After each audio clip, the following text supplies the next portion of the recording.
Gotta admit, I'm a lot pissed at myself. A couple days ago, I was walking through a local LFS pet store, fish store, whatever you want to call it, and I came across some albinos and some regular Senegal Bichirs, and I thought to myself, man, I miss having Bichirs. I gotta admit to you, I think I had an albino Senegal one time and it got ate by a Delhizzy because it was way bigger. That's a whole nother story. I might get into it later. I'm gonna get me some albino Senegal Bichirs. As I put on my gear, this is required for me to walk. There's not a whole lot of cons. There's a whole lot of pros, not a whole lot of cons. For people who want something different in their tank, this definitely fits the bill. I mean, you saw the thumbnail. This ain't no everyday run-of-the-mill fish. This fish actually has been unchanged since like the times of the dinosaurs. Even way back when, oh, damn it, Mida. Hey, don't you hate it, fellas, when your old lady gets in the car and she doesn't change the seat? So basically, yeah, this fish, he's had the same body structure for like millions of years. He really hasn't changed because its body structure has been so perfectly suited for its environment from back then even to today. So even having this fish is like having a piece of history in your aquarium. I have a fish that I'm growing out, a Carpentis. I had the Carpentis with other fish, but the Carpentis was he was kicking their ass is what he was doing. I needed some tank mates for this particular fish that this fish is not going to beat up on. These tank mates will be perfect for the Carpentis. They don't cause no troubles, and really nobody messes with them because they know better.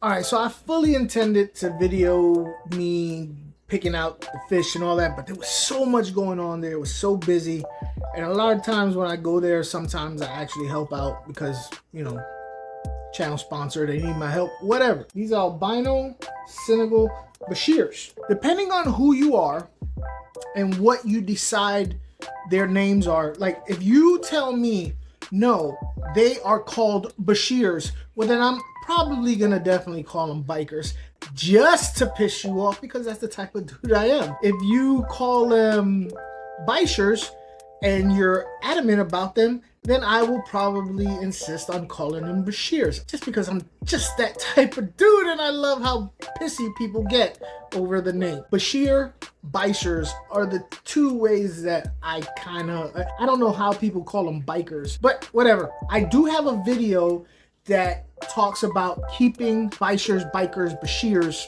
Every person who's ever been a Bichir, biker, Bichir aficionado has co-signed on this video. I'm gonna leave it at the end of the video for you guys to check that out. Watch the video.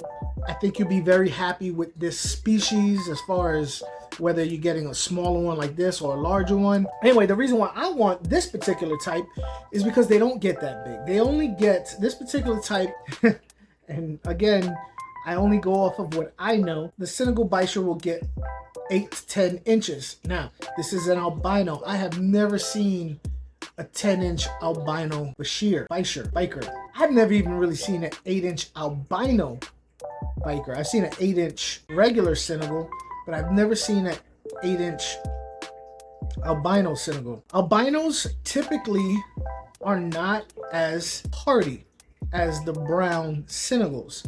They're normally, if you ever see a batch of Senegals come in, albinos and regulars, the albinos will almost always be smaller and thinner than the regulars. So that leads me to believe that in general, they don't grow as fast. Well, I don't know that. I don't know that for sure because I've never seen it. Just because I've never seen it with my peeper, that don't mean it's not true. That just means I've never seen it. So I'm gonna give it a shot. I'm keeping these jokers. I'm growing them out because they don't grow so big. They're very manageable in the average tank. Now I know people say, well, if it fit in his mouth, they're gonna do it. These will definitely do it. I know that they will eat their own if they can. So that's where the sizing and the growth rate comes into play. The second issue with this fish is that they have the ability to breathe air. So that makes them somewhat venturous. In the wild, they can move from water hole to water hole by, you know, hopping out of the water and squiggling. They have very large fins in the front that they use to kind of squiggle and squirm across to another water hole. As long as they're fairly moist, they don't dry out, they can breathe air and survive on land. So they get, to another water hole. So in the aquarium, sometimes it's definitely a possibility of them being curious and getting out of the aquarium. So having a cover is very important. I am going to keep my water level a little bit lower. I do have lids, but they can get out of lid. But if I keep my water level lower, it's just too high for them to pull themselves out of the water. And by the time they get big enough then the holes in the lid are just too small.